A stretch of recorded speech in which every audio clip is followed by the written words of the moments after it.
Hi, I'm Nicola. And I'm Jay Percy. And welcome to the Afro Animist podcast. We are two animists and spiritual practitioners exploring the secular through the spiritual, discussing life experiences through a sacred lens. Each week we share our experiences and dive deep into everything in life, from philosophy, metaphysics, obeah, occultism, shamanism, culture, healing, nature, animism, the arts, pop culture, conspiracies, psychedelics and witchcraft.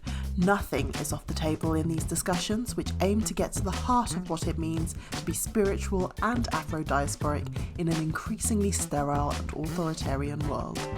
We keep it real whilst exploring the biggest mysteries of our multiverse. Join us holding this space to laugh, cry, debate, build community and tear down oppressive structures.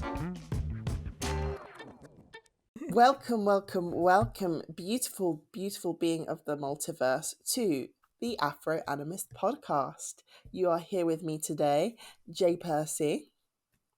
And me, Nicola Roth.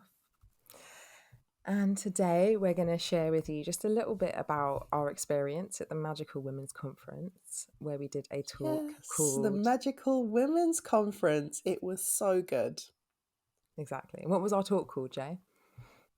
It was called Afro, Indigenous Practice and the Shadow. And the theme of this year's Magickal Women's Conference, and it was the second one, was illuminating the dark.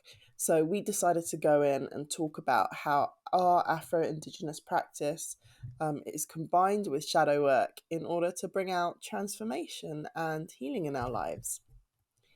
Exactly. But first, before we get onto that, Nicola, why don't you tell us a bit about what we saw there? What we saw there, oh my gosh, we saw everything. The most magical women that I've ever seen in my entire life. It was so good, actually. And it was a shame because neither of us could actually stay the whole day.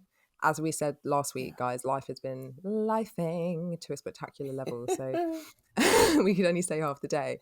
But the talks that we saw, I can't remember the first lady's name. That's really bad. But the second lady that we saw, Essa, I'm really excited. She spoke about folk music. It just was like so interesting for me because what we do obviously is we look at life and we go, hey, every aspect of life is spiritual, like whether that's like your TV or your tree kind of thing. Let's find how it is. And I felt like the talks were really like that, you know. So obviously you had some talks that were so like much more delved into the magic, and they were kind of more experiential like that, but then there were a few like the folk music talk that were just, you know, about the history and about the link between these two things, and culturally the link between music or folk music specifically and our magic culture here. So it just like, it was mind-blowing actually. It was like so good. And next year I for sure am making like that day clear so that I can stay for the whole entire thing. And hopefully I would love to stay for the entire weekend because it goes on for this entire weekend, and it was in Regent's Park, really beautiful, kind of spooky feeling part of London, and it was just really good to be around, you know, fellow spiritual magic folk and not feeling like you're out of place as well. Being able to just talk about this stuff and, you know, connect with people on that level. So incredibly sorely needed to see people face to face talking about this stuff. And it's great, the connections we've built online. So many of people listening to this now are like friends of ours. Actually seeing people, it's great. Actually seeing people is great.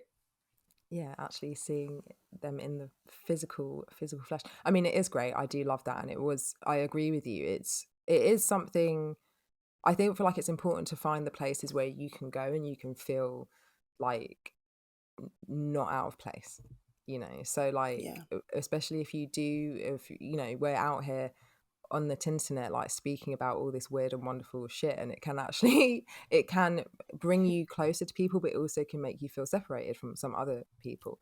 So just to be able to walk into that space and know that there was no judgment, also that it was all women, and I, you know, obviously, you know what I'm like about my women's circles and stuff. Like there was Yeah. something, and there were men there. I'm not saying there wasn't any magic. There were magical men, but obviously it's the Magickal Women's Conference, and I think the reason they wanted to build it is because, you know, it's historically it's always men, full stop, isn't it? But in Yeah. the spiritual and magical community as well, it is so male dominated. Even when, you know, I've been to like goddess talks and it's a man. I'm not saying that a man can't talk about those things, but it's just very interesting. It's like for me going to see a gynecologist who's a man with a penis and has no understanding what it's like at all to have a vagina and a womb and to have hands and things put inside of you. For me, those are like, there's an element of like understanding that can happen through it being the Yeah. same gender.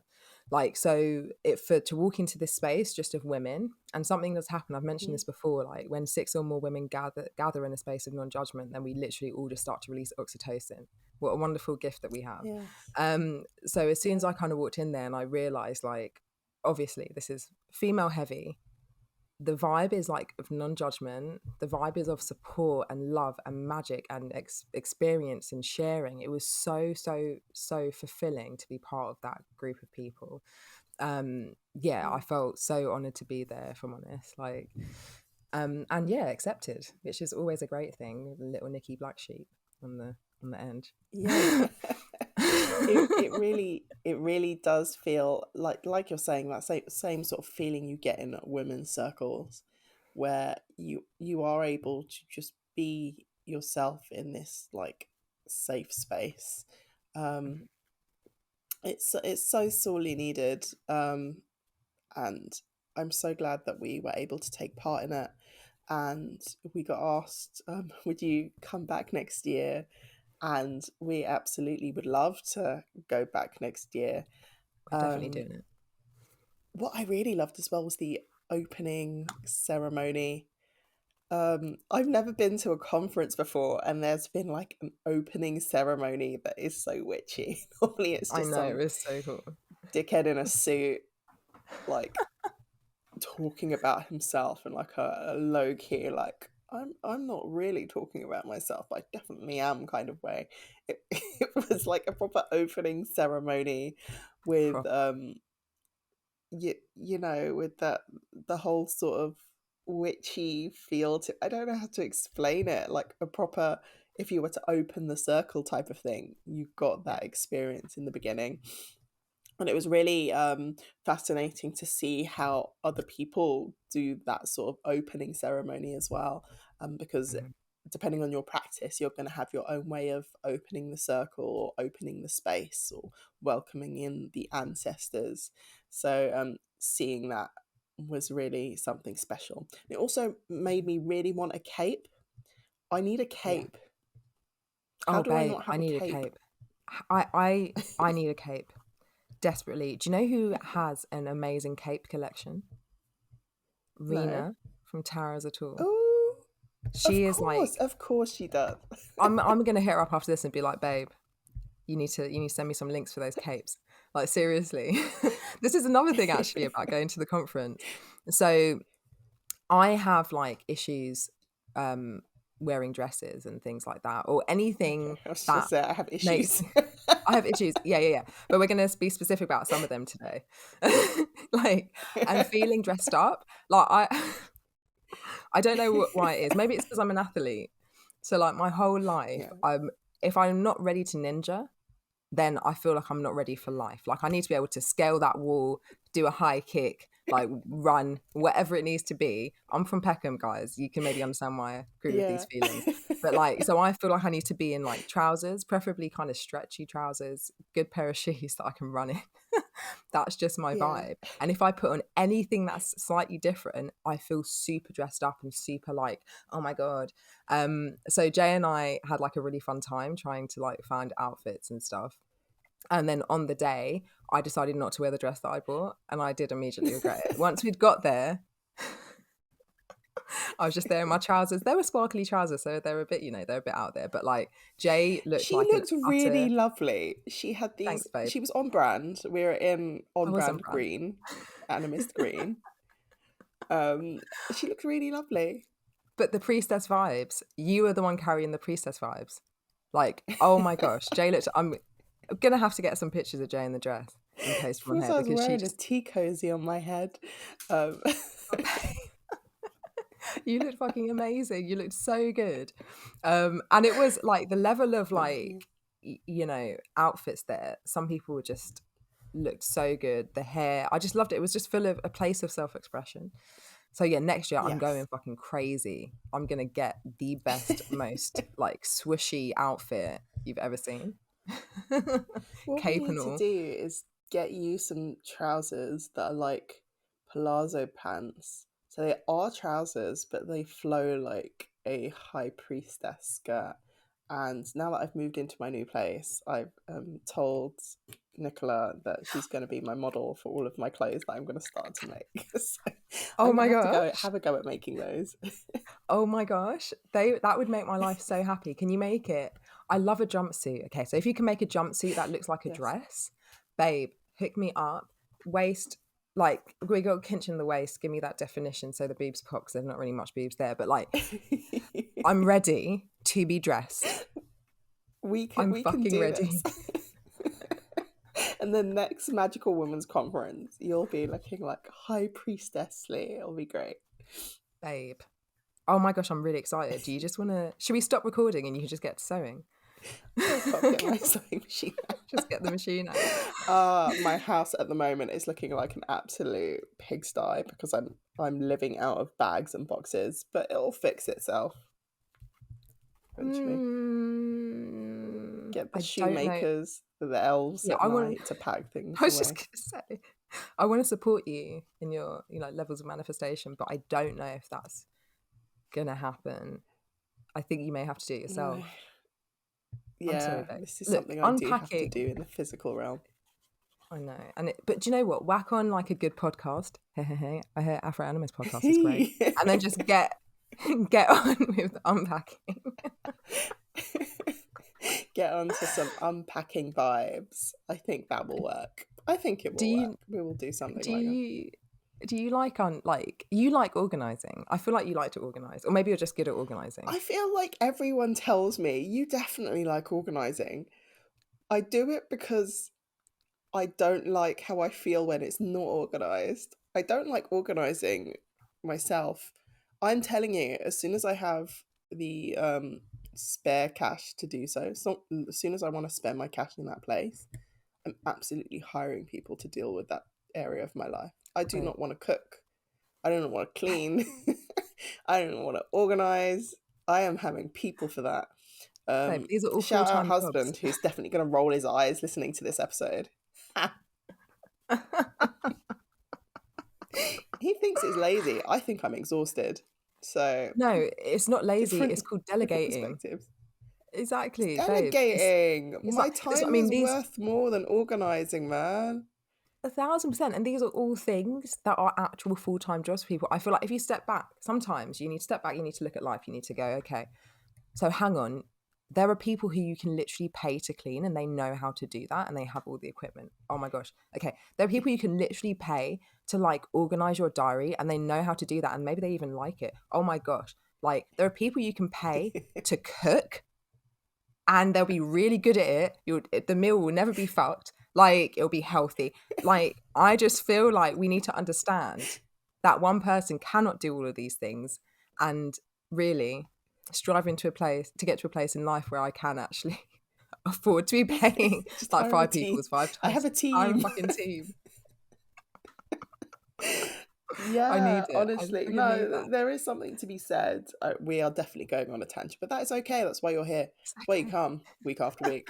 There, there is definitely something to be said about this idea of household labor, where classically you would perhaps have had one person working full time, and um, maybe the other person would be working part time, or even if they were working, it wouldn't be as many hours as we currently work. Um, Mhm. the working hours have definitely gone up over the years. Or maybe they wouldn't have been working at all, so they'd be able to just do all of the housework. Now, if you're in a partnership, both people work, and there's only so much energy you have in a day. 100%. So that is why my house isn't unpacked as yet, and I don't have my sewing machine up, and I haven't made your clothes as yet. But it's coming. It's coming, babe. It's coming. Okay, well, I'm just not to be mean, but I really hope that I don't have to wait until like you can afford like a PA and a cleaner because I need these clothes now. No. I think now's as good a time as any to. I don't know if I've mentioned it properly before, but I quit my job. I Oh, quit my okay. job all the way back in August, but they keep being like, "Will you please just stay another month? We're really short staffed, It's because please." she's amazing at what And she does, obviously. and they keep telling me that, and I don't buy it. I don't think I'm It's amazing like at what I do. I think I just do what I do. I feel like it's the same as like your organizing thing. Like you don't like organizing, but you're like hella good at it. And maybe it's the same with Yeah, work. I'm sorry. That doesn't mean that you there are should a be lot. doing the There are a work. lot. Doesn't mean that. Well, no, I shouldn't be doing the work, and I'm going to be finished in December, which is great because it gives me more time to pay attention to the podcast and my artwork. And that's where I want to be putting my life force right now because I just have it in my head. It's just this crazy notion, this belief that I absolutely can make more than I've ever been earning in tech. So much more. I mean, I 1,000% And I'll have believe more that. energy because I'll actually be doing things I love to do. 100%. It just gets to a point where you can't pour into someone else's dream. You have to start to pour into your own, which is why doing things like the Magickal Women's Conference was so good because Hmm. it sort of it was our first talk outside of the podcast, really. So such a special event to go to. It really has just shown me that this is the stuff we want to be doing. We want to be um, doing workshops and seeing people, and that's how we want to be, you know, earning our life force. Hmm. It's not by tippy tapping at a PC for someone else's vision, someone else's dream, someone else's 100%. goal. Um, I think that's probably the best thing that this like spiritual podcast journey has taught me, that I can absolutely move into the spaces that I want to move into, and I can have control over that because when I do, good things really happen. Really good things happen. Yeah. I feel like that's such an important thing to realize because it's so hard like in this world that we live in. Like obviously there are certain things that you need to have, and you have to have your survival down, like, and Mm. if it feels like that can be a struggle, then it can feel so hard to be able to pour into the places that could actually change your life, like, and it is a fucking work. And we've both got quite a different situation. Like I am fully self-employed. A lot of the time that means that I do work but I don't make any money. Still figuring out that one. um but there is this place, like, as I feel like for both of us this year, where because we've been able to come and we've been able to focus and we've been able to put in, everything that we possibly can, even though I know we both want to put more in to the podcast, Mm. it has been so fulfilling for both of us. And I'm so happy. It is literally one of the best things I've ever done, just for myself, for my own confidence. And I feel like, as you have more time next year, like, just so much beauty will unfold for you. I can just see the journey, like, will be really, really amazing. It's just because all you need is time. I need like motivation and less depression. You need time. And what you've done is you've found it. I need time and less depression. And less No, I need depression. time and less anxiety. That's Yeah, that's what I need. Time and less anxiety. I definitely need some of, that as well. I'm trying to figure that one out right now. Any anti-anxiety tips, guys? Obviously, I know how to meditate, so don't tell me that. Yeah, we don't have to do the breathing. And I genuinely believe after a point, after you've done all the tips and tricks, like do your breathing, wake up and do your yoga, go for a run, be outside in nature. There's a certain point where it's just like there's something in your life that is filling up a Mm, large chunk of your life that doesn't need to be mhm. there. That is the problem. You can try and slap all of these bandages on top, but the real problem is you're not living authentically. And the best cure is prevention. So Exactly. remove that horrible boulder from your life. I'll try. This is That was me in by pushing the no boulder. means is the Afro Animist podcast telling you to quit your job. You have bills to pay. Although I'm not gonna look, anyone, people make their own life choices, right? Mm. But there is a podcast that I've been very inspired by called Do Quit Your Day Job. And I just think everyone should listen to that. Oh, okay, that's a good recommendation. Do quit your day job. Do quit your day job. Well, Oh, I can't believe I haven't sent it over to you. It's because you'd already no, quit when I you found it. mentioned like spiritual shit and good mums, bad choices a million times, but you never mentioned that one. Oh, I fucking love Good Mums Bad Choices though. They're just like dirty bitches and I fucking love it. And they're amazing mums. I love that. They're just wonderful. Anyway, what were we talking about? We were talking about the Magickal Women's Conference and how it gave us a sense of community and confidence and Mm. knowing our purpose. Like, yeah, this is what we're going to be doing with our lives. We're going to be running journey workshops and Oh yeah. spiritual life tip things and more of that stuff. And it has really given me the motivation to actually want to do some journey classes Oh babes. later down the line. They would probably be like South London based, I reckon. Oh South or my Central gosh. London based. Well, I have a venue for us, guys, in Oh, South London. So ooh. I'll let you know. I'll let you know after the podcast. We're going to let all the listeners know right now. But yeah, I've got a venue for us. So yeah, journeys will be happening. We're going to take you on some like this for me is my favorite way to work doing a journey. And I feel like we've mentioned this like loads and loads and loads of time. Jay is naturally like obviously I've trained in all of this stuff. Like I've done meditation, yoga, shamanic practices, like da da da da da da da da. I've been teaching meditation for a really long time, years and years and years and years and years and years.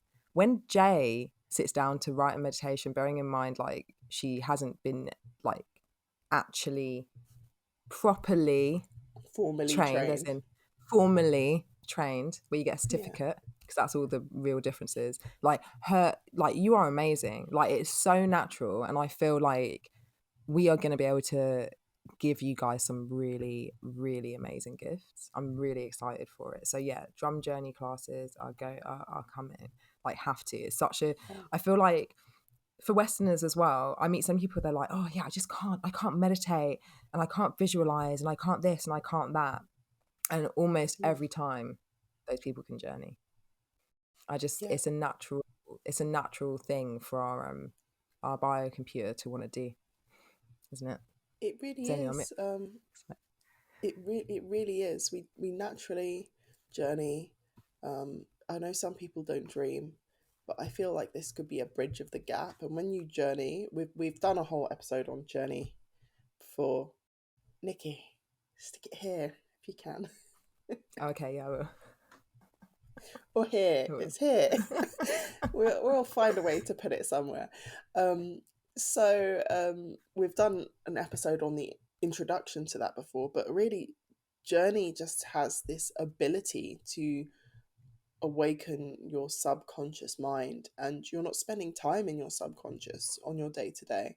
So, Journey, taking a step back and going into those places, um, really, really useful. And the reason we're talking about Journey so much is because at the Magickal Women Conference, after doing our talk, our workshop, at the end of it, we took everyone through a 10-minute journey. And we had people coming up to us at the end and say, we could have done that for longer. It's like, yeah, but we only had a 40-minute slot in total. And there's things we wanted to talk about. So I'm maybe wondering, like next year, do we go back and do we do just like a full journey workshop, that type of thing? Ooh. Oh my gosh, so many Maybe. ideas, so many So ideas. many ideas.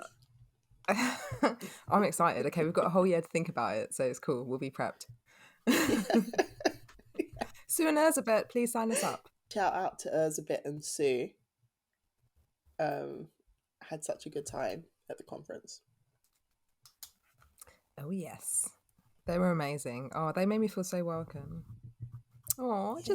I just love people sometimes, and other times I really don't like people, but I'm in a liking people mood.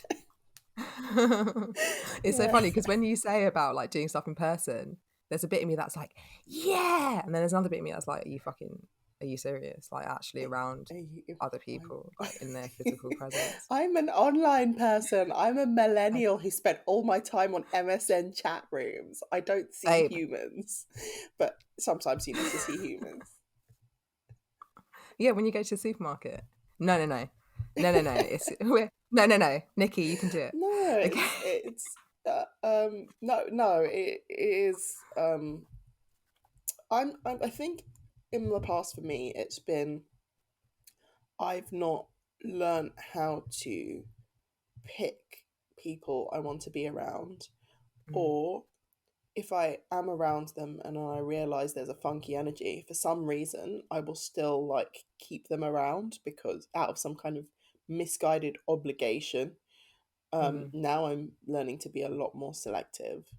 Um, One of our lovely listeners actually met me at my art show earlier on in the month, and honestly, it was just like, yes, another good choice. Do you know what I mean? When you're choosing Yeah. to be in each other's field and you're like,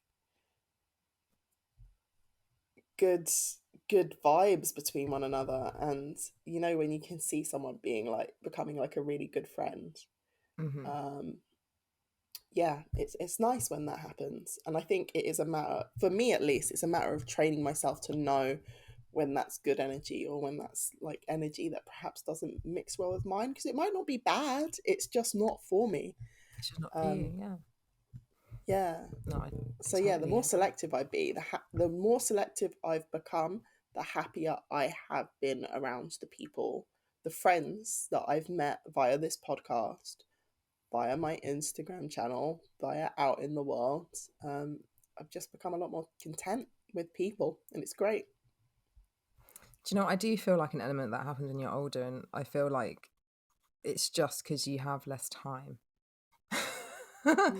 So you become, well, for me anyway, so I've become a bit more selective with like the people that I'm friends with and who I keep close to me, but also I've been really similar to you where I've struggled with my boundaries in regards to that kind of thing in the past. And it's a really interesting lesson, I think, to be able to come to a place where you can go like, people are like, so and so is cool, or that's, but that is not for me, or so and so is cool and that is for me. And there is no Yeah. like negativity involved in that. It's just the truth for yourself. Like boundary work, boy, boundaries. You should do a whole episode on Boundaries. boundaries.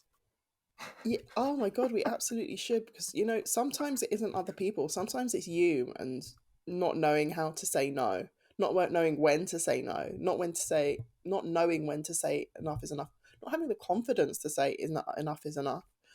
A I thousand went percent. to, so this crystal I have on my neck, I got this from Oh, like it's beautiful. Portobello Road, and Mm-hmm. there's a really lovely crystal shop there. But a few doors down from that, there's like this indoor little market bit where it's like tiny little shops, but it's like an undercover market thing. And I went into this shop, and it looked interesting from the outside. It looked a bit like cluttered, but I was looking in the window, and the woman like invited me inside, this American woman, and she was talking about all of her oils that she creates. And I was looking around the place, I was like, wow, this really thick energy in here. She's a little intense. And she was like telling me to smell these oils and whatnot. And then it was sort of like, in retrospect, I wasn't paying attention at the time, but it was these sort of like, yeah, this is a really expensive oil, and then talking about that, and then like, let me rub that on you, smell it. And I had a bit of eucalyptus bark at the time, because I'd forest this huge bit of eucalyptus bark. And she's like, oh, what is that? I'm like, oh, it's a British eucalyptus. There's no such thing as a British eucalyptus. It's like, okay. um Now smell this oil. And when I went to smell it, she's like, no, put it down, put your shoulders down, you can't smell properly like that. And she like tried to grab this thing out of my hands, and I was just like, do you know what? No, I'm not comfortable. And I just took it and I walked out the shop. And then on the way out, she waved at me like, just like, oh, you have some real creepy fucking vibes, woman. But in the past, I absolutely would have stood there and let her tell me what to do. And, Mm-hmm. like, okay, I'll put my shoulders down, I'll put the thing down, I'll smell your thing, I'll buy something. Like, it was a hard no for me. Like, everything Same. about her energy, demeanor, the energy of the shop was just like, that was a horrible experience. But I I wouldn't have said just no like, before. I'd have just gone along with it. I'm so proud of you to hear that, because that is such a difficult thing to do, especially when you walk into someone's space or whatever, a shop, and that person is selling Yeah, to you. Like, yeah. yeah, that's actually crazy. But well No, I done. did specifically say to her, I no longer feel comfortable, Yeah. because Oh, that's so it's good. important. It's I'm, important to let people know how they're making you feel. You don't need to be a dick about it. It was a simple sentence. It wasn't like, you're a bitch, you're this, you're that. It's just like, I am no longer feeling comfortable. I'm yeah, leaving. well fucking done. See, if I was less of a like people pleaser, not just people pleaser, but like more, just maybe more confident in my own self, and I could have done things Yeah. like that, then maybe I wouldn't have got involved in some really fucked up cults and groups of people, is what I'm saying. So yeah, don't be a fucking people pleaser, people. Like, know Yeah. yourself. Know thyself. I do feel like at some point in time, we should talk, or I should perhaps talk to you more about those experiences of people pleasing and cults, Oh babe. because you do have quite a lot of experience around that, and yeah, it's fascinating to know how you end up in those places. And I think you said people pleasing, the word you just used. Yeah, I think people pleasing can be an element of it for sure. Like, I wouldn't say that is the thing that dropped me into it, but that place that makes you a people pleaser. You know, so I'm talking about for me Mm, specifically, but I feel like maybe this could be true for other people as well. That place that makes you a people pleaser for me is not like a place of like, oh, you know, how can I describe it? It's a place of lack of confidence. It's just a lack of confidence. Like, I know you, you know more than me, whatever it is. Like, have more power than me, you have more authority than me. I just had like zero sense of like faith in myself and strength, and mm, even in the places where I know what I'm talking about, or I know what I'm doing, or I know how I feel, you know, I know how I fucking feel about a thing, like I would still, you know, it's a slippery slope basically when you get involved with certain kinds of people and groups and things like that, because they're, you know, mm, brainwashing happens. But for me, that was only accessible because, so it's the dog, that was only able to happen to me because I was desperately searching for something, and I really just believed that somebody else knew and I didn't know, and in order to receive mm. that gift I would need to do whatever those people said, Yeah, which is bullshit. I know what you Just to mean. let you guys know, like, it's fucking Yeah, bullshit. yeah, But which yeah, is I why would we're love to do an always episode big about that. advocates. We would, yeah. It's why we're such big advocates of, when you listen to us, please go away, add to your own research, think about what we've had to say. Do not take us as some like gurus or like prophets, prophetesses. We are two women on this plane, as you are, muddling through with the information that we have at our hands. Exactly. Um, and Exactly. it's important that we're so transparent about that. Hmm. So even when we are like speaking at these conferences and giving journey experiences, that's not something you're supposed to go home and, you know, make into your personality now. It's they're tools and bits of information that should be helping you on your journey. Um, Exactly. yeah, avoid gurus, Exactly. follow plants, guys. A fucking men. Seriously. Seriously. I mean, this is the thing. Anyone that tells you that basically that they know the way, and that is gonna, like, if you do what they say and believe what they believe, then that will just change everything, it's fucking Mm, going to be 100% bullshit. Like, there are definitely, I do believe in having a teacher, I believe in having guides, I believe in having community and people that you can share your experience with, people that you can talk to, people that you can ask advice from. But in my life experience, I've come to realize that I have to be the person who's in charge of that, so I can take what I need to take from these things and not let those things take me. But yeah, Yeah. there's a whole fucking back. I have so much to say about this. Like, you don't even, like, seriously. This is like one of my main obsessions, cults. Why do we human did we beings did do this? we did do an episode on cults earlier on last season, but it is definitely something that we will be expanding on because it's important, guys. It's so everyone gets dragged into a cult of some kind. Everyone. It's just you may not recognize the thing that you've been dragged into as a cult. You know, 100%. whether it be some lifestyle thing or fucking CrossFit. I don't care. Yeah. There are loads of things that you can start to point towards having cult-like behavior. If you've got a Um, Peloton bike, then you're in a fucking cult.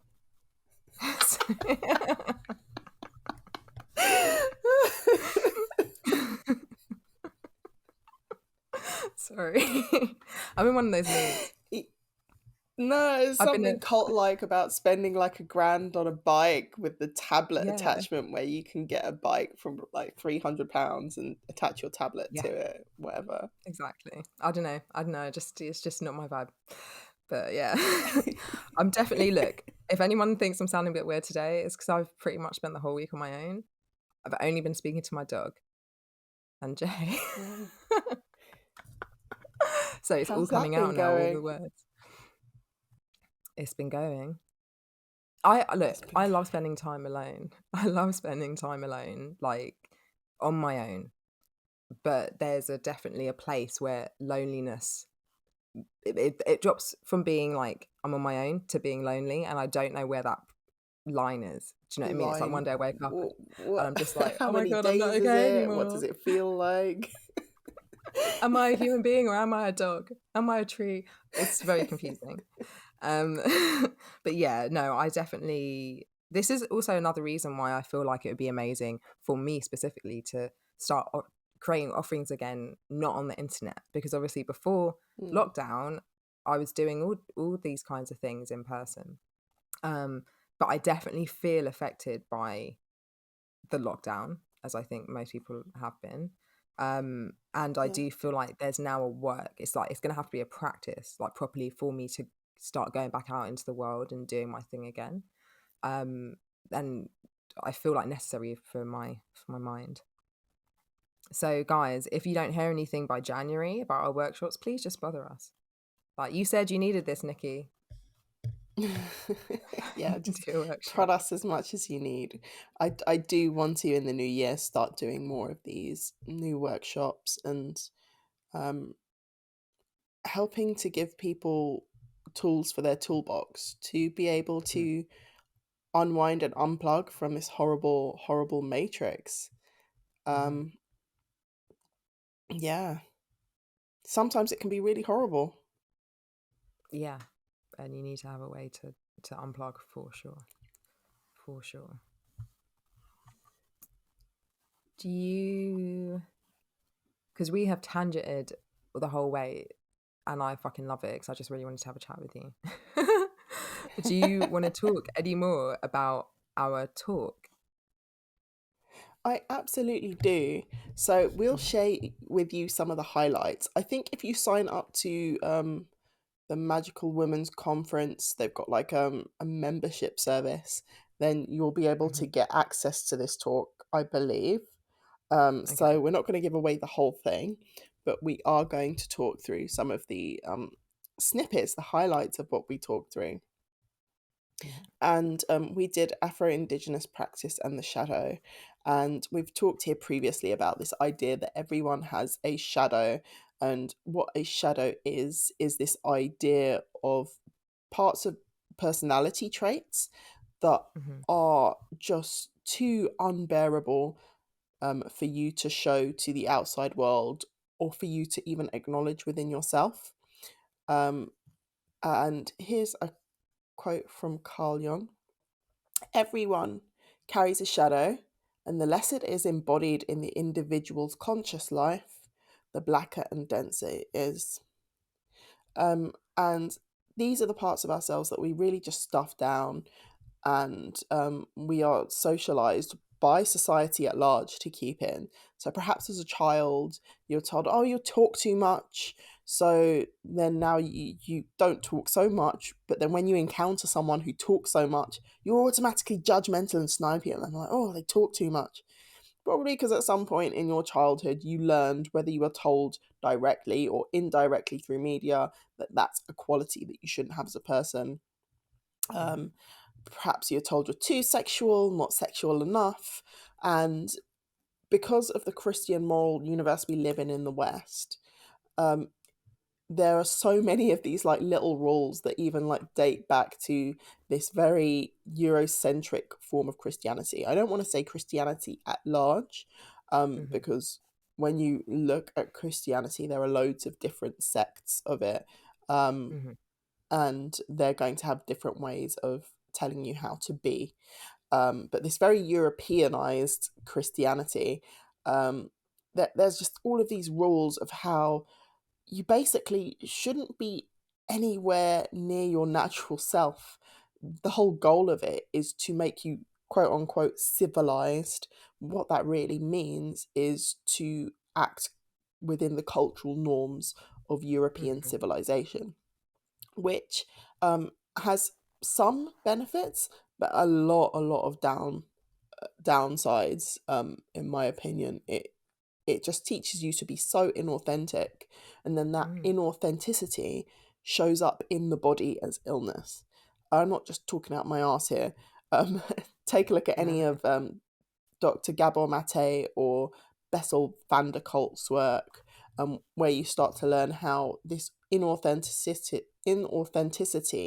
this traumatized version of us, actually causes sickness in the body. Like 90% of lifestyle illnesses that we have can be rooted back to this. So it's important we don't stuff these parts down. It's important that we acknowledge them. It's important that when you come into contact with someone like, oh, look how she's dressed like a skank, you take a second to go, wait a minute, when was I told that I can't wear a short skirt? Or when was I told I'm not allowed to dress like that? We were born naked. Like, when was I told that was an issue?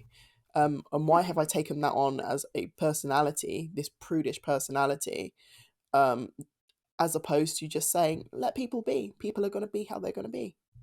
And that's what it boils down to. That's the point that you're trying to get down to, because the world is full of dickheads.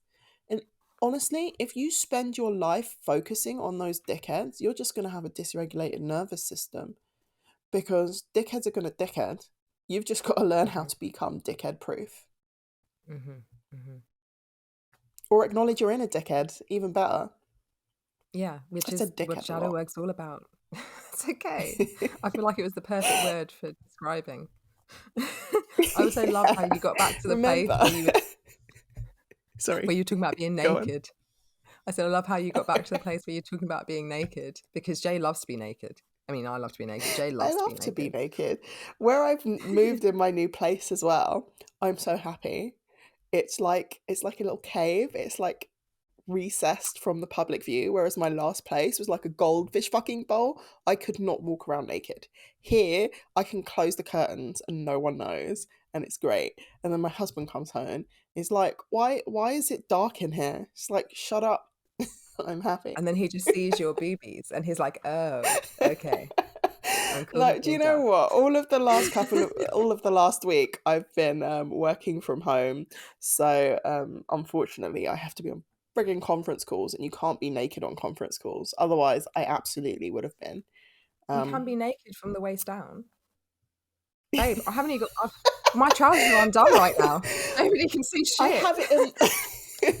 I have it in my head. If the camera like falls over into my lap or something, just by like the cat running by, then this is one of those types of story that goes in like the Metro or Take a Break. That is true. Do you know what I mean? That is true. But it's different. I don't want to be like that guy. Babe, it's different. Some politician having a wank to like some hot mixed race girl, you seeing her vagina. I feel like it wouldn't cancel you, is what I'm saying. Anyway, back to shadow work. Where are we? Back to shadow work. You too are a dickhead. Remember that. And as I'm soon as you get that through your thick skull, the easier life will be. No, look at me. not Me? Am I the dickhead? me. I mean, okay, no. Me? Sometimes I Never. can be I'm an almighty. perfect. I'm such a good person. No, you're not. I'm Okay. pointing at the Oh my camera. You're god. not. No, obviously, I I'm feel being massively facetious attacked. for comic effect here, but the sooner we can realize that these things that we start to automatically hate in other people is because, to some level, we can be projecting that onto our we're projecting our feelings around that inadequacy onto other people. Then the more we're able to sort of move forward with understanding that, um, just take it a bit easier, you Yeah. know. Um, because you really do just flare up your nervous system, and that's Mm, how you start to have these sort of like chronic autoimmune responses. And I say this as someone who has these things, like, mhm, and the more I ease off of directly blaming someone in front of me for the way I'm feeling, and it doesn't mean you don't mhm, hold them to account. It absolutely mhm, does not mean you don't hold people to account. You can mhm. hold people to account whilst understanding why you might have reacted like that, and that's what we need to get to. 100%. Like, fucking hell, could not put that better myself, babes. Just that. That was like a really succinct version. You basically summed up the entire talk.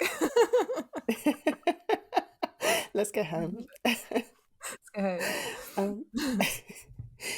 um, so then we went through in this talk. We did a bit of a history of specifically Obia in the Caribbean. Mhm, And the reason we specified Obia in the Caribbean, because Obia still exists among the Akan in Ghana. There's a very specific way that as the original Obia would have been practiced. Say original. When you go back into the history, this all comes from ancient Kemet, which moved its way through to West Africa. So there's going to be a version of Obia in the Akan that would have even looked different thousands of years ago.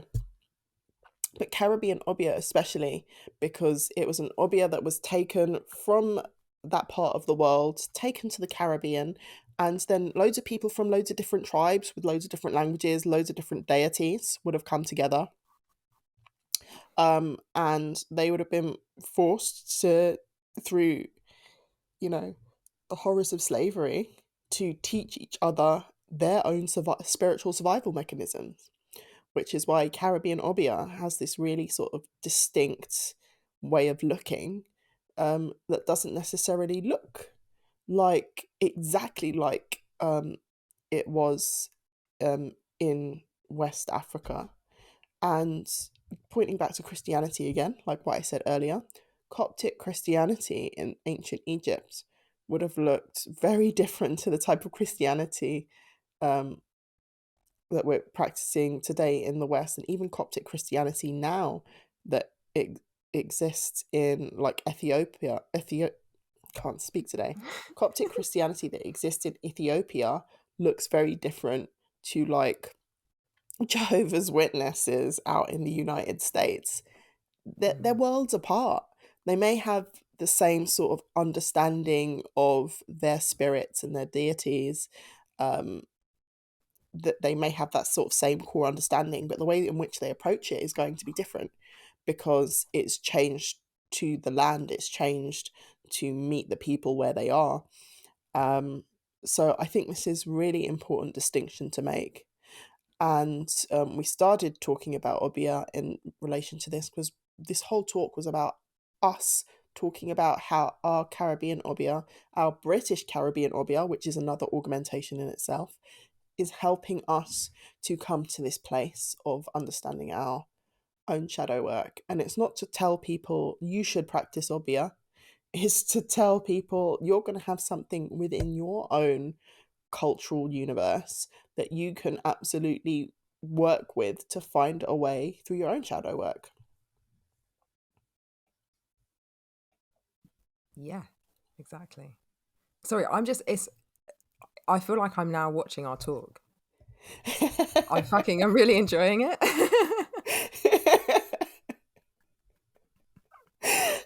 That's really good. I got you, babe. You're amazing. Like, Jay is literally such an amazing public speaker. Nicola is like my biggest hype man. That's what I do, guys. I believe in my women's. Oh. If like seriously, and I will never tell you that I think you're amazing or good at something or to do something if I don't believe it. Like I can't fake that kind of shit. So you're No. fantabulous. But Nikki, do you want to tell us a bit about why it's so important to specify why we're talking about this form of obia? Okay, so obviously, like we have had some people who practice the form of Obia from Ghana saying that it isn't okay for us to practice and all that kind of stuff. I don't want to talk too much about that right now, but you know, The mad thing is at the they're end not of the even day, actually from Ghana. they're So, not from Ghana, but anyway, whatever. Like, you know, this is the thing. This happens that people do create judgments, and obviously with different cultural practices, especially right now in the world where people are like raping and stealing and like maybe making money out of things that they should not be making money out of. It is a contentious issue, and I do think it's something to be really aware of. But in the way that things move and the way that we have received our initiation, even just, you know, I believe things that go a certain way when it comes to magic or spirit. If you're supposed to do something, then it will probably arise at the right point in your life. And I do believe that, as much as it mm, can be really hard to deal with sometimes. And I spent decades not being able to find anything about it, like not even the word, didn't even know what it was, that word. And then mm, as soon as I was in a place where I knew that I needed to connect with that side of me spiritually, I found Emma. Like she had mm. literally had like 100 followers or something on Instagram. And again, like not to just I feel like this is what we do. If someone has like no followers on Instagram, you don't normally think that they are really doing the thing. They're Do you know what not it an means? But it just was like I yeah, they're knew. not an authority on the And thing. they're not an authority on it. Like, so it was, you know, there was this whole thing, finding her, like actually her having a mentorship opening at that time. Like, Mm. I feel like we have received something that we should have received. And in the Yeah. way that the movement happens and the displacement happens, like we are still displaced people. Like, obviously, like Mm, I know you've got less mix than I have in this, and but I know that mm. like one how much what is your dad, so your dad's family is one's white, one's black? Your dad's Yeah, parents, sorry. I'm multi-generational mix. So my dad's Yeah, one's white, his mum's white, and his dad is a Jamaican maroon descending man.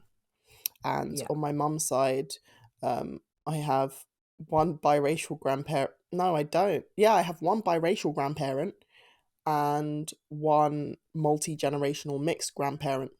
So I am Okay. multi-generational mixed. Mix, I think okay. I'm something like 65% African descent, West African, Okay. North African, South African, um, various now countries, which would have been tribes. Hmm. And then the rest is like Iberian, Nordic, Celtic. Okay, yeah. So this, so at the end of the day, there's your family has had this mixing for a really long time. My family Mm, has as well. And then there's been like mm, massive displacement over generations, from the yeah. original place of our ancestors to England, like, so for my grandparents, Mm, for your grandparents to come over at the times when they came over, it was hard. And, bringing these kind of practices with them, these kind of things being passed on and evolved, like mm. for the young people now who are actually going to carry on the stories, going to carry on the practices, I just feel like it's really important. So yeah, I don't know if that actually answered your question that you asked. I just like went off on one. No, it absolutely does. Yeah. No, it's important to acknowledge how these things have moved because they 100%. have moved. And you can talk as much as you want till the cows come home about, no, it's going to stay exactly the same over the passage of time. It doesn't. The Mm-hmm. herbs of the land are different between the Caribbean and between Exactly. like West Africa. So that alone starts to change the type of plants that practitioners are working with. And when that starts to change, a lot about the practice starts to change because you don't Mm-hmm. necessarily have access. You know, where there would have been perhaps drumming and um, loud community worship in West Africa prior to the slave trade. In the Mm-hmm. Caribbean, the Maroons up in the Blue Mountains of Jamaica, they won't be allowed to make all of that drumming noise. They're not going to be allowed to put a fire on because people will see smoke, and that's where they'll come back and be captured by the Spanish, by the English. So there are going to be differences in the way that they're not exactly all the time going to be. I mean, I know it's still done, but they wouldn't have easily been able to do like loud chicken slaughters. Not not at the same scale or way it's done in West Africa because Mm-hmm. that's all noise.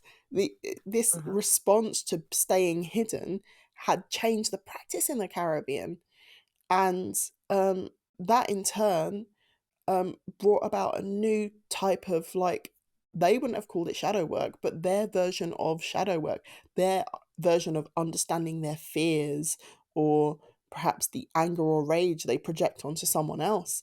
That would have had to, practices around that would have been specified to that very, very unique situation. Mm-hmm. Mm-hmm. Um, yeah, it's also important to acknowledge. 100%. 100%. Yeah, and I feel like obviously like you're saying, in regards to the shadow work, for me, like Obia has been one of the best places, or one of the most obvious places, shall I say, where I've done that work. I feel like I'm always doing shadow work. I feel like all of the spiritual work is basically ends up being shadow work. Mm, It's basically about just improving yourself. Um, but for me, when it has come to working with the spirits that we work with in this practice, like they are actually kind of, if you are English and you don't have any kind of understanding outside of like the, like you're saying, the Eurocentric Christian kind of understanding, then these spirits we work with are fucking scary. They're scary. mm, They're like exactly what the Bible tells you not to do. yeah, so so there's been like, and I know I've spoken about this before, like being an English person, like there's a place where I recognize how conditioned I am into this culture, into yeah. the way that we look at things, the way I understand things. So in order to actually connect with this practice, I had to do so much work on that place of conditioning that you know, I felt like I was kind of over all of that stuff, but obviously not. It was ingrained in me since I was a baby. So it's like, it's been a really interesting process to start to work with these spirits, to understand why I would work with them, what their aspects are, and then to recognize and reconciliate those places in myself. And do you know what I mean? That is ultimately what we're Yeah, doing with shadow. Um, and yeah, it's really fucking opened my mind like so much, even beyond this whole place of like, one thing I've really struggled with, being, having gone through my Vedic studies and my yoga and everything, is this idea of karma, or the Wiccan idea that we have of the threefold law, where everything comes back threefold law. Yeah, three times, if it's good or bad, whatever. And I do believe in karma 100%. I have like, I studied it really intensely when I was in India, like the ideas of karma, mm, how it all kind of works, and it makes sense to me. And it isn't as simple as you do a good thing and things are good in the next life, and you do a bad thing, things are bad. It's like a mathematical equation. Um, mm. but oh gosh, I'm starting to lose my train of thought. Oh yeah, so the karma. So like, one thing that that's a place that I've had to kind of try and again change in my mind, this idea of like, if you do something good, it's good. If you do something bad, it's bad. Like, and understand the constructs that we have as a society, the ideas that we put on everything. We decide if something is good or is bad. We decide what our moral standards are as a society. And it's Mm. really, really beautiful to be able to look back at different practices, especially ancient practices or practices from somewhere different in the world. This practice has opened my mind so much, and it has helped me really just discover what kind of person I am, decide, like, and realize that actually I have so much more control over Mm. my the things that I do, over like my morals. It's a beautiful, and not that I'm not saying that I feel like people could take that in a weird way. Like, I still very much have ideas about good and bad, but I also understand that every human can move in between those places. Like, nobody is one thing or the other. And Mm. this practice specifically has shown me how to really begin to accept and work with these different places, and it's so expansive. Mm. It's, yeah, amazing. I'm liking to think that I'm reclaiming a lot of it. Um, Mm, but in that reclamation, um, it's a process for me. mm, Um, and at the same time, I do also always want to give space to some of like my Celtic heritage, my Celtic traditions, um, because there would have been ancestors within that who, let's back up a bit. I'm very clear on where my ancestors come from. On my mum's side of the family, I'm very, very lucky to have this ginormous family tree where we can trace our lineage back like a good 5 or 6 generations. And you can't normally do that if you're coming from enslaved people. So mhm, I'm very, very happy to have that. Where there is the multi-generational mixedness in that family, um, I believe there is a bit of Asian, there is a bit of Scottish. From what I sort of hear or know is um, some of that would have been involuntary, some of that would have been voluntary. So it was a mhm, combination of both. My mhm. dad's side, of course, that introduction of Celticness, of Nordic, that's purely voluntary, very recent. You know, my grandfather and my grandmother have been married for like 50 years now or something like that. Oh wow. Um, and, you know, I've been told some wonderful stories by my aunt who she said she had 2 grandmothers. My fa would have been my great grandmothers, I think, and one of them was a white woman who was very, very, very happy that she had these little mixed race grandbabies and, you know, was happy telling her local town, "Yeah, these are my grandchildren, you know, they're so lovely." She entered, like, my aunt into some, like, beauty competitions and stuff like that, not in a weird fetishistic, like, not in a fetishizing way, but in a Mhm. "I'm very proud," where she would have had another grandmother who, or I think it might have been a great grandmother, who was like, "I don't want anything to do with those little N words," you know? So Yeah, there's a yeah. very complex history within even my dad's side of the family Mm, where there have been white people who have been accepting and white people who have not. So when I'm mhm, giving space for the Nordic culture or the Celtic culture, it's about understanding that there are going to be ancestors who, um, you know, you would hope they would have found resolve in the other side and understand that we are all source. But then you're still working with those energies, right?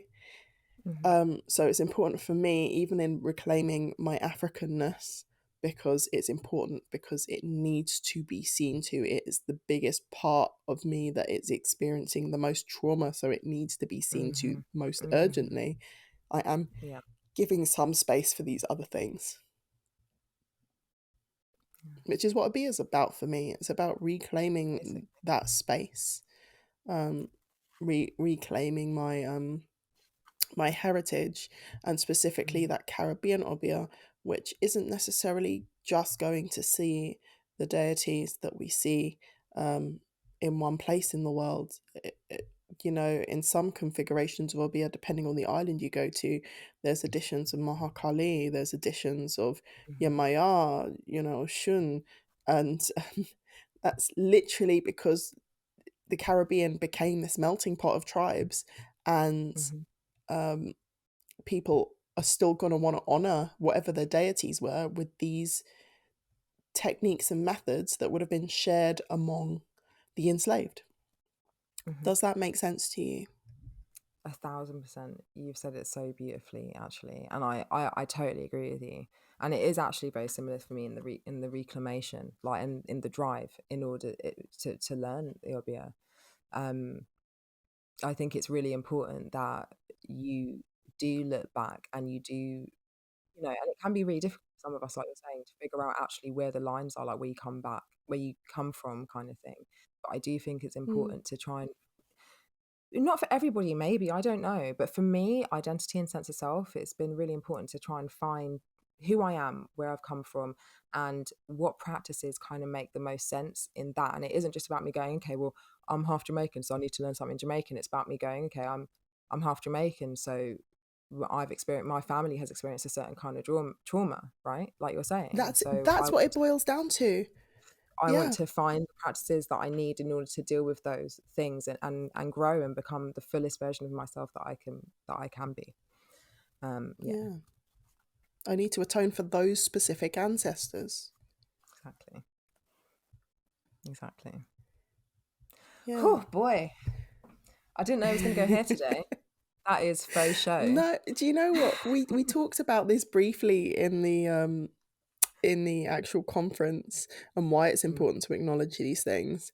But I really do appreciate that we've gone into it into some detail today, mhm, because I know, uh, as the world becomes more global, as you know, the idea of mixed race becomes more prolific, we're going to start to come up against these kind of, excuse my French, this kind of fuckery from people telling you you can't stand where you want to stand, or you can't stand in yeah, both, or you have to choose. And yeah, even if you're not a mixed person, if you are a an African diasporic person who is living in a white country, you've now got two cultures. hmm, You're now multicultural. You're now, whether yeah, you're racially mixed or not, you're mixed culturally, because you go hmm, home, you eat your cultural foods, you do your cultural celebrations with your family, you learn how to operate your life in a cultural way in that respect, and then you go out into an English world and you're having to learn how to do all of their norms, all of their societal bullshit. So automatically you're given two cultures. Even now, even if you don't live in a Western culture, this idea of social media has become so prolific. You know, I had one of my Nigerian friends the other day complaining that, oh, Nigeria now it's just become so Americanized. They're taking on the American culture and getting rid of their own music, and you know, trying to make things more American there. And it's just, they're not enjoying the experience. As a Nigerian, they're seeing how that hmm, cultural influence is coming in. We are now living in, whether we like it or not, the reality is you're now being given this idea of a mixed culture, and navigating that is going to be difficult for anyone. Doesn't matter what race you are, doesn't matter if you're mixed race or not. oh yeah, um, and if you don't acknowledge that within your spiritual practice, then you're not learning how to live in a new land. You're not learning how to live in a new psyche. And hmm, for better or worse, that's where we are now. yeah, yeah.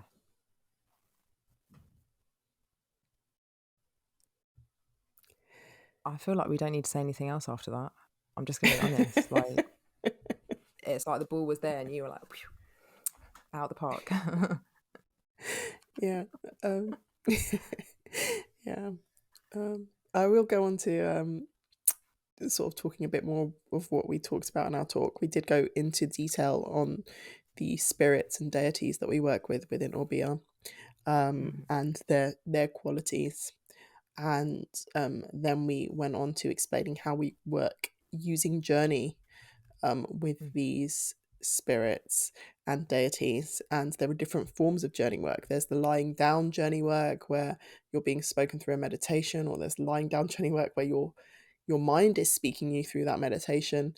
There's also this idea of moving journey work, Mm. which I always find it really funny that, in the 90s rave scene, you listen to trance. I I, know. I don't think there's a better way of explaining it. Like, with this movement, you go into an altered state of consciousness because different chemicals pump around your body when you're dancing them and you're sat down just talking to a friend, Mm. right? So you're in an altered state of consciousness. And It's also the rhythm, I think, that you're moving to. So it's that rhythm that is basically the base of the trance, the base of the drum and bass, mm, like boom, boom, boom. That affects us, our consciousness. It literally changes our consciousness. So it's so interesting you actually brought that up because yeah, it's comes from all directions. Sorry, continue. no, I'm happy listening to you on that because I know you once said to me that you think music is the most important art form. And even as a visual artist, I would agree with you. I'm an ex-flautist, ex-pianist. I would absolutely agree with you. Um, the Bible says everything was started with is everything started with sound or something like that? And then when you Yeah, I go think back into these esoteric scriptures, everything has started with sound, and then moved into light. And then when you look into like quantum physics or science now, everything is sound, everything is mhm. vibration. Everything vibration, exactly. Yeah, 1,000%. No, I do really believe that. And again, I'm not a musician. Obviously, I'm sitting here in a music studio, but I'm not a musician. I'm an actress, so it is hard for me to also admit that I picked the wrong art. Yeah. but for sure, like music. I mean, all of the arts are, I feel like, are there for self-expression, storytelling, understanding why we live Mhm. here. But there's something about music which is, it's just sound, vibration, like so easy to create, so easy to Mhm. use to create a change. Like it's, just put on your favorite song in the morning, like that, and you wake up, or you want to cry, put on that sad Celine Dion, you're definitely gonna fucking cry. It's just like, just on that level, how it works, how Yeah. deeply most human beings are affected by it. And Yeah. then yeah, to understand that actually to do all of this work, we use rhythm because that is what literally flicks switches in the brain computer. Yeah. Yeah, I find it super, super interesting. It really is. Trance. Yeah, chance. And so whether you've got this drum beat lying down or this drum beat and you're doing a moving meditation with it, so I know some practices, um, they will walk around in circles. Some people will be have certain Mm-hmm. dances to evoke certain deities. Um, Cultures throughout the world have this different Mm-hmm. dances to invoke certain deities. What they're doing is they're invoking down certain energies, certain vibrations that within the universe and bringing it down into that space. Um, Mm-hmm. we, of course, weren't able to do the funness of a moving journey. um, No. we did the lying down journey. We'll get to that point someday. We'll have the whole drumming circle thing going on and the free movement, and it'll be great. But we did the nice, calm, gentle journey, and we'd ask everyone to pick a deity and not think too hard about it. Pick something that just came into their mind right away, a spirit or a deity, and then to think about a quality about them that perhaps they've had attached to themselves or they've attached to themselves and tried to stuff down, try to push away. And once again, not think too hard about that. In my head, the first thing that comes up is like Lilith and being defiant. Um, and those are things I've been told, oh, you're just stubborn. You just don't want to do what I'm telling you. You're just stubborn. It's not Mm-hmm. that. It's you have your own will and volition. So taking those qualities, I would have done a journey around that and been talked through this place of journey to find resolve within that. And I think a lot of people at the end of this talk really did just come up and say, yeah, this was I'd never experienced anything like that. It's a really, really interesting way of looking at it. It was so good. It was so good, the journey. And it's crazy because like I was actually, I had doubts about doing it, because these things are really big things. And, you know, Jay, like, obviously, Yeah. like, we're, you know, we're doing journeys, we're doing it, we're literally going in and we're trying to create changes. And sometimes in a big room full of people that you don't know, and you would, you know, I just, in my brain, I was like, I just don't know if this is going to be right to do, and to do with the drum, and, you know, to actually really call in and change that energy. Obviously it was, because we were at the fucking Magickal Women's Conference. So it was amazing to be on stage actually, and just everyone in the room just Yeah. dropped. And for me, it's obviously, you know, I was playing the drum, so I'm watching the energy in a different way than Jay is. Slightly, obviously we're able to hold separate corners because she was doing the Mm. guidance, but the way that the energy changed and dropped once everybody had kind Mm. of landed into the space was so phenomenal. And yeah, it just, again, with the feedback afterwards and people saying how much they wanted it to last longer, like, we did a 10-minute journey, Mm. and, like, seriously, 10 minutes is never enough, but I thought it would be a good taste. um Yeah. but yeah, it's like, it's such, I think for most people, when they do, you know, when you really try a journey, for most people that I've worked with, it's so transformational. You just, even the first one, just the feeling, just, you know, being able to go into that space, you literally feel your consciousness change, even though you're still 1,000% aware. And I feel Mm. like when you begin to understand that you have that ability, it can feel a little bit like a superpower. Do you know what I mean? I can actually go Yeah. into these lands and I can create these changes. So yeah, we will be bringing that journey to a streaming service near you soon. We absolutely will. And I do want to do more of these classes, whether it's online and in person, because the journey can work. We did this for shadow work. You can do this for manifestation. You can do this for self-confidence. You can do this to find community. Like, any type of spell that you would want to create with, you know, herbs and your cauldron, you know, all of these things can be combined into journey. um you know, I've done journey in the past where it has been journey and I've been burning certain herbs to bring in certain energies, and then talking Mm, through the journey, and it just emphasizes and uplifts the whole thing. mm. And that's what I think we want to be bringing to you, this whole multi-sensory journey experience. Because Oh it's yes. transformational. It's Mm-hmm. transformational. We've been transformed through this. 100%. And how good is it? Yeah. Like, obviously, I know we were talking about doing, like, all the dancing and, you know, different things, but how good is it to just be able to lie down and, like, start to change your life? Fuck Oh, yeah, give me that lie any day. down. Lie Yeah, down and for change your real. life. Like, here's me talking about using the elves to clean away my house. Man, if I could just lie down and I'll wake up. No, but you can Like, actually change aspects of your life by lying down and going through journey. 100%. And look, I will do that for you whenever you want, my sweet. Make some spaces Mm. in the boxes, and then we'll get you journeyed. Okay. Yeah. um, I think this is as good a time as any to bring our episode to a close. Um, it's been absolutely wonderful having you here, friend, honestly. Um, you know, share with your friends, Hmm. get the word out there. We're building a community here, and you're all a wonderful part of it. Exactly.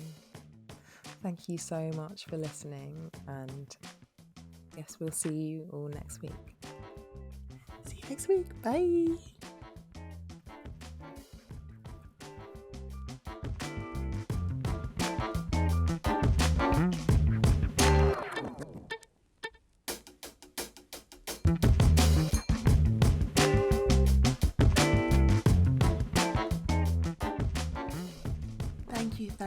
Thank you, beautiful being of the multiverse, for joining us on the Afro Animist podcast. If you want to get stuck into the conversation or have a question about anything we speak about here, join our mailing list and find us on our socials. On TikTok and Instagram, find us at the Afro Animist podcast. On Twitter, you can find us at Afro Animist. If you're listening to us on Spotify or Apple Music, you can also find this talk on YouTube. Just search for us and we will pop up as if by magic. If you're loving what we're talking about here, share, like and subscribe. And remember to leave us a thumbs up or 5-star rating on your favourite platform.